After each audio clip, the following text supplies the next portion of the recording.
ये जो सेवा ऑर्गेनाइजेशन है ये हमारे मुस्लिम बच्चों के लिए बहुत फ़ायदेमंद हो सकता है अगर हम इसे फ़ायदा उठाएं।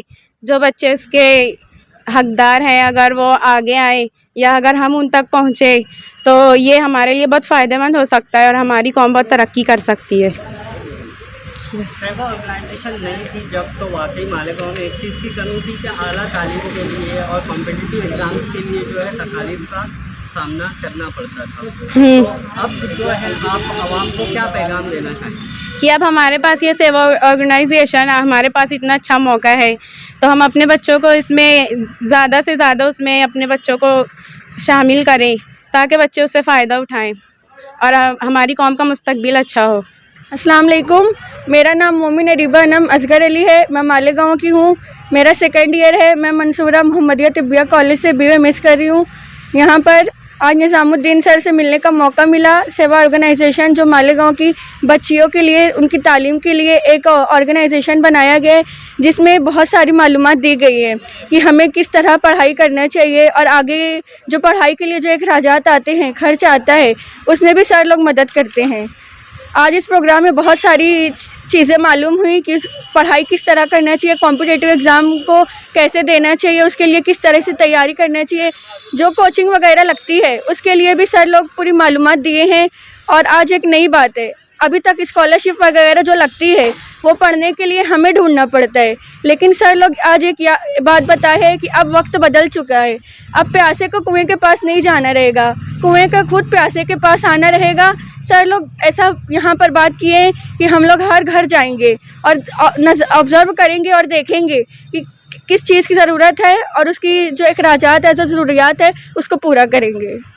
यह मालेगांव के लिए एक बहुत बड़ी बात है। यहाँ की बच्चियों को तालीम के मौके दस्तयाब हुए हैं, ज़्यादातर लड़कियों के लिए भी है और लड़कों के लिए भी है। मालेगांव जो एक पसमानदा इलाका है, यहाँ पे अखराजात की वजह से लोग तालीम हासिल नहीं कर पाते और वसाइल भी दस्तयाब नहीं होते, तो यहाँ वसाइल और मालूमात दोनों की मालूमात दी गई है। मैं तो एक बार कॉम्पिटिटिव एग्ज़ाम दे चुकी हूँ शाहीन से, लेकिन उसके बाद यहाँ पे भी एक है कि पहले डर रहता है कि वो एग्ज़ाम अपन कामयाब करे, कामयाब करने के बाद उसमें जो फ़ीस वगैरह रहती है उसको अपन नहीं भर पाएंगे, तो बहुत ढेर लोग कॉम्पिटिटिव एग्ज़ाम देने से पहले यहीं हार मान जाते हैं।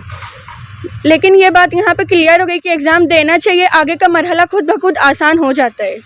जी, आप जैसे जो दीगर स्टूडेंट्स हैं उनके लिए आप क्या पैगाम देना चाहते हैं सेवा के ताल्लुक से? मैं यही पैगाम देना चाहती हूँ मेरे जैसे जो और भी बच्ची है कि आप पढ़ो और ज़्यादातर कॉम्पिटिटिव एग्ज़ाम को दो और जो IAS है, CA है, उसकी तैयारी करें। शुक्रिया, जज़ाकल्लाह। अस्सलाम वालेकुम, मेरा नाम नबीला कौसर मुबीन अहमद है और मैं अभी 11th क्लास में हूँ और आज यहाँ पर आए हैं सेवा ऑर्गेनाइजेशन में। यहाँ पर बहुत अच्छा मतलब बताए है कॉम्पिटिटिव एग्ज़ाम के लिए डरना नहीं है बिल्कुल भी। यहाँ के जो सर लोग हैं वो पूरा हमारा खर्चा उठाएंगे और टाइटल्स देंगे हमको। जो भी कोचिंग वगैरह की फ़ीस रहेंगी वो लोग इनके पूरे अखराजात उठाएंगे यहाँ पर। और हमें मतलब कोई चीज़ से अभी से हमें मेहनत करनी चाहिए हर चीज़ के लिए। प्राइमरी एजुकेशन लेना चाहिए और कॉम्पिटिटिव एग्ज़ाम देना चाहिए। कॉम्पिटिटिव एग्ज़ाम देना चाहिए हम मालेगांव के, हमें देना चाहिए ये सब चीज़ें। सेवा ऑर्गेनाइजेशन ने जो इक़दामात यहाँ पर उठाए हैं इसमें भी हम मालेगांव वाले भरपूर ताउन करेंगे, हम पढ़कर बताएंगे और उनकी मदद करेंगे। ये हमारे लिए बहुत खुशी की बात है, हम सब के लिए। इसमें मैं आपको भी शरीक कर रहा हूँ कि ये जो कारगुजारी है, ये जो मकसद है कि कौम के बच्चों को, और कौम से मतलब सिर्फ मुसलमान नहीं, पूरे समाज के बच्चों को, इस देश के बच्चों को पढ़ाना है हमको, उनको अच्छे शहरी बनाना है और ख़ुसूसन मुसलमान बच्चों को इसलिए पढ़ाना है कि उनको खैरुल उम्मत बनाना है। तो ये जो पैगाम है हमारा कि पढ़ाई के ज़रिए से ये मुमकिन है और ये सब तरफ इसको एक्सेप्ट किया जा रहा। हमारे जो उलमाए कराम हैं ये इस सोच की ताहीद कर रहे हैं, ये मेरे लिए बड़ी एजाज़ की बात है। मेरे लिए मैं जो अल्लाह का शुक्र अदा करता हूँ इसके लिए। तो जो आपका सवाल है कि वो जो कन्नड़ से और खुलदाबाद से जो दावतें आई हैं, 40 गांव से भी जो आई है, मैं उन तमाम भाइयों का जो है वो दिल की गहराइयों से शुक्र अदा करता हूं कि आपने इस बात को, हमारे मैसेज को आपने तस्लीम किया है। इंशाअल्लाह आप जब हुक्म देंगे, मैं अक्सर बोलता हूं कि लोग बोलते हैं कि भाई हम गुजारिश कर रहे हैं कि आप हमारे यहाँ पर आइए। आप अल्लाह के लिए गुजारिश मत करिए, आप हुक्म दीजिए कि आपको इस रोज़ आना है। इंशाल्लाह अगर मैं उस दिन फारिग हूँ तो मैं बिल्कुल ज़रूर जो है वो वहाँ पर आऊँगा, हमारी पूरी टीम वहाँ पर आएगी और यही मकासद, यही तरीक़ेकार जो है वो हम आपसे साझा करेंगे और इंशाल्लाह मिलकर हम सब काम करेंगे कि हमारे कौम में और इस पूरे समाज में जो है वो तालीम आम हो, हमारे बच्चे पढ़े और कामयाब बने इंशाल्लाह। सर मालेगांव जो है इसके बारे में आपने कभी सुना होगा या यहाँ पर आने के बाद आपने मालेगांव के जो हालात हैं और जो एक तालीमी निज़ाम है वो देखा आपने, तो मालेगांव के ताल्लुक से आपके पास? मालेगांव में जो मैंने देखा वो ज़िंदगी में मेरी जो शऊर की उम्र है, इतना बेहतरीन निज़ाम, इतनी पॉजिटिव वेव जो है वो मैंने पूरे भारत में कहीं नहीं देखी। मैं तकरीबन जो है वो इंडिया में घूमा हूँ, घूमने के एतबार से भी और ये सेवा के कारगुजारी के एतबार से भी। मालेगांव में ये मकतब का जो निज़ाम है, मदरसे का जो निज़ाम है, ये इतना बेहतरीन है कि महाराष्ट्र में कहीं नहीं है और जितना मैं भारत घुमा हूँ मैंने वहाँ पर नहीं देखा। तो यहाँ पर जो आपका सवाल है कि भाई आपका क्या नज़रिया है, तो ये बहुत पॉजिटिव सोच यहाँ पर मेरी पैदा हुई है। बस थोड़े से धक्के की ज़रूरत है, अगर थोड़ा सा टच अगर जो है वो कौम की तरफ से इन बच्चों को मिल जाता है तो इंशाल्लाह ये मालेगांव जो है वो पूरे महाराष्ट्र में जो है वो इनकलाब का ज़रिया बन सकता है। जी, इससे पहले भी मालेगांव में बहुत सारी कोशिशें हुई इस नहज पर, लेकिन उसके खातिर का नताइज नहीं आए सामने। तो अभी आप जो आपके ज़िम्मेदारान हैं मालेगांव में या जो वालिदैन हैं, सरपरस्त हैं, स्टूडेंट्स हैं, उनसे क्या अपील करना चाहिए? जो बहुत सारी कोशिशें हुई है इसके पहले भी, हर तरह से कोशिश हुई है, उनकी नीयत पे जो है ना वो हमको एतराज़ और शक नहीं है। हर किसी ने खैर की नीयत से अल्लाह को राज़ी करने के लिए कोशिशें की है। हाँ, कुरान का मुताला करने के बाद में मैं ये बोल सकता हूँ कि शायद वो तरीक़ा सही नहीं था, इसलिए वो नताइज नहीं आए। जो उलमाए कराम ताहीद कर रहे हैं इस बात की कि तरीक़ा वो हो जो कुरान से है और वो है इक़रा बिस्मि रब्बिकल्लज़ी खलक़। तो हमको हमारे बच्चों को पढ़ाना पड़ेगा और मुकम्मल उनकी तरबियत करना पड़ेगा। और तीसरा कि उनकी तरबियत के साथ में जो असबाब उनके पास में नहीं है वो तमाम असबाब उनको मुहैया करना पड़ेगा। अगर ये हम करते हैं तो यकीनन ये कामयाबी का रास्ता है। यही सीरतुन नबी का जो है वो तरीका है, नबी करीम सल्लल्लाहु अलैहि वसल्लम का तरीका है, यही सीरतुन नबी है। तो आपका जो सवाल है कि भाई आप किस तरह से इसको काम करोगे और आपकी यहाँ की जो टीम है उनको आप क्या मैसेज दे रहे हो, तो ये पूरी टीम जो हमारी है, हमारे यहाँ पर जो है सबसे पहले तो जो है वो है ना कि भाई ना कोई दीवाने आम है ना कोई दीवाने ख़ास है। एक ही सफ़ में खड़े हो गए महमूद अयाज, ना कोई बंदा रहा ना कोई बंदा नवाज। मैं कोई बहुत बड़ा हूँ और जो बाकी साथी जो है हमारे वो छोटे हैं, ऐसा नहीं, हम सबको साथ में काम करना है। तो इनको मैसेज मेरा ये है कि मुसलसल काम करने की कोशिश करें। एक जो हमने नुक्ता तय किया है कि बच्चों को पढ़ाना है, बस उसी नुक्ते पर काम करें। और फिर बच्चों को पढ़ाना है मतलब उनकी मुसलसल तरबियत करना है और जो भी उनकी बारीक से बारीक ज़रूरतें हैं वो ज़रूरतों को पूर्ण करने की कोशिश करना है। ये हम जो है वो करें, यही मेरा जो है इन लोगों से गुजारिश है, यही इनका मेरी तरफ से इनके लिए जो है ना मैसेज है। जी, एक आखिरी सवाल कि आपने पहल की है, अब आपको एक्सपेक्टेशंस क्या है मालेगांव से? तो बहुत उम्मीद है, जैसा मैंने बोला इसके पहले सवाल में आपसे कि मालेगांव जो है मैं महसूस कर रहा हूँ, जो मैंने मकातिब का निज़ाम देखा है, ये अकेला शहर है जहाँ पर मैं देखता हूँ कि तकरीबन बच्चे जो है ना वो मदरसा भी पढ़ते हैं और स्कूल भी पढ़ते हैं। हमारे तरफ ऐसा होता है कि स्कूल पढ़ रहा है तो मदरसा नहीं पढ़ता और मदरसा पढ़ रहा है तो स्कूल नहीं पढ़ता।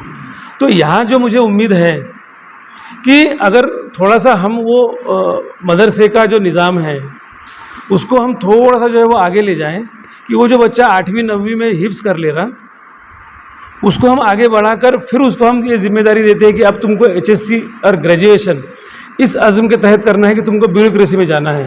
तो इंशाल्लाह जो है ना वो हमारा जो मकसद है वो बिल्कुल पूरा होगा। मेरी यही उम्मीद है कि ये थोड़ा सा पुश अगर ये सब साथी अगर देते हैं, मौलाना की सरपरस्ती में, इनकी रहनुमाई में अगर हम वो काम करें, इंशाल्लाह मालेगांव जो है वो इनकलाब का जो है वो ज़रिया बनेगा, बल्कि मरकज़ बनेगा इंशाल्लाह।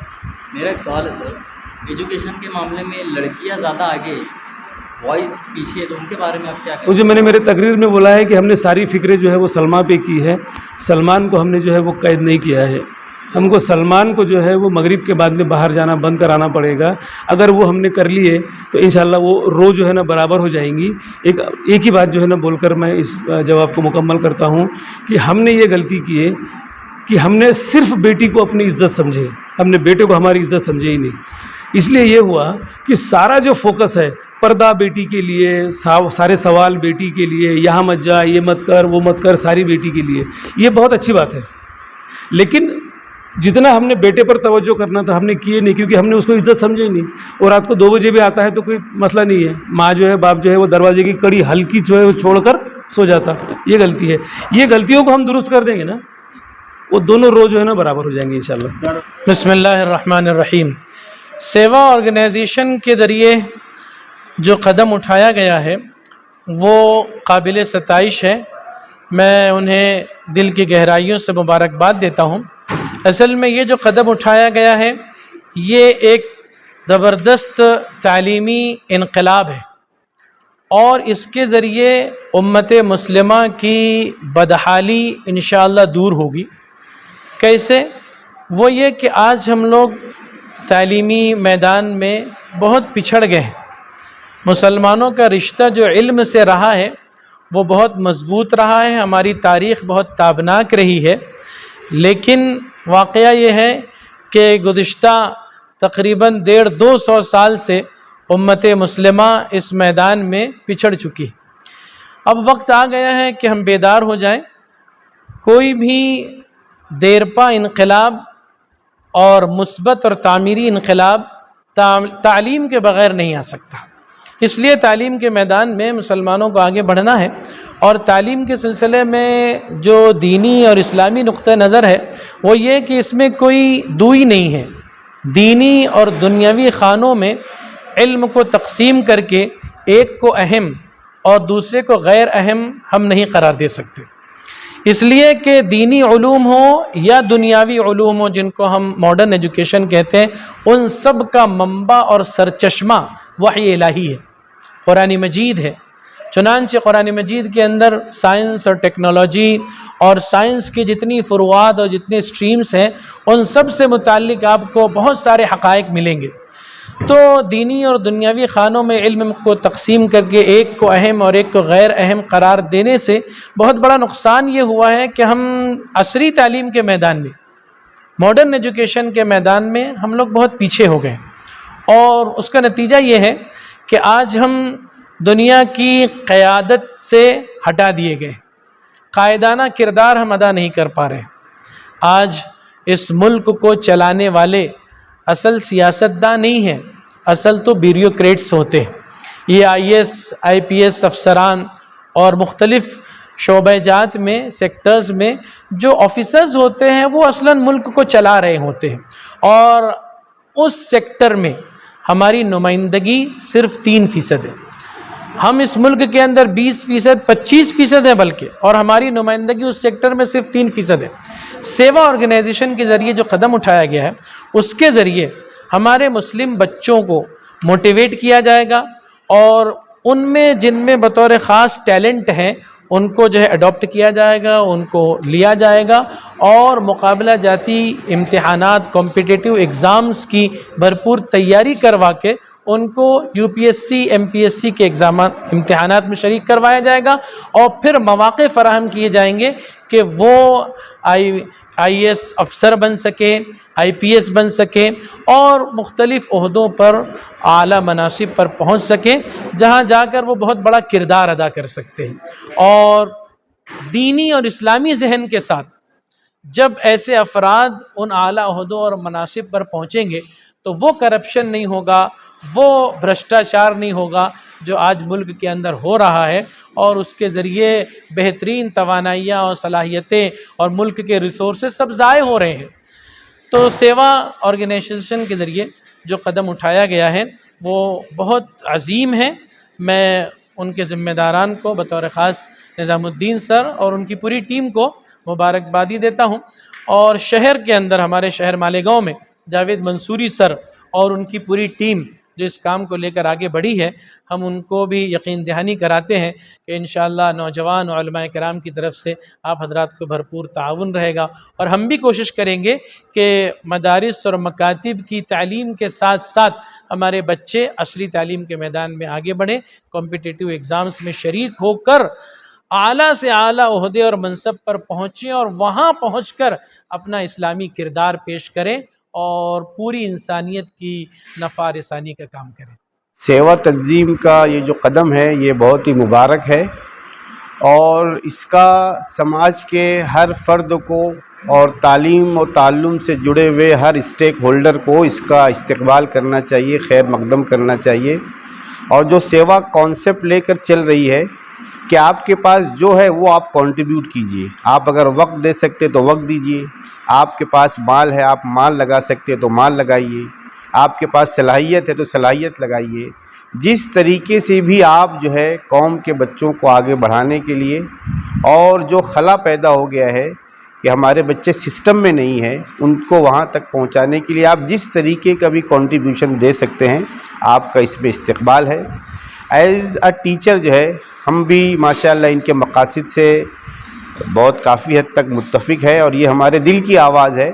इसलिए कि हमारा मुशाहिदा ये है कि हमारे बहुत सारे तलबा जो ज़हीन होने के बावजूद, सलाहियतमंद होने के बावजूद अपने असल मकाम तक वो नहीं पहुंच पा रहे हैं।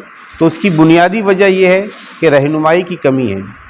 हमारे यहाँ बच्चा 12वीं में आ जाता है, उसको ये पता नहीं होता है कि 12वीं के बाद कौन से कोर्सेज़ है, कहाँ मुझे जाना चाहिए। तो इंशाअल्लाह जब सेवा की तरफ से रहनुमाई की जाएगी, और किसी गज़ल का एक मिसरा मुझे याद आ रहा है कि मंजिल न दे चराग न दे हौसला तो दे। तो माशाअल्लाह सेवा जो है वो मंजिल भी दे रही है, चराग भी दे रही है और हौसला भी दे रही है। तो इंशाअल्लाह उम्मीद है कि हमारे बच्चे मंजिल तक पहुँचेंगे और जो बात चाही जा रही है वो वजूद में आएगी। हमारी तरफ से भी, हमारी ऑर्गेनाइजेशन की तरफ से भी माशाअल्लाह सेवा को हम भरपूर ताउन हमारा रहेगा, और आइंदा सेवा के कामों में हम लोग शरीक रहेंगे।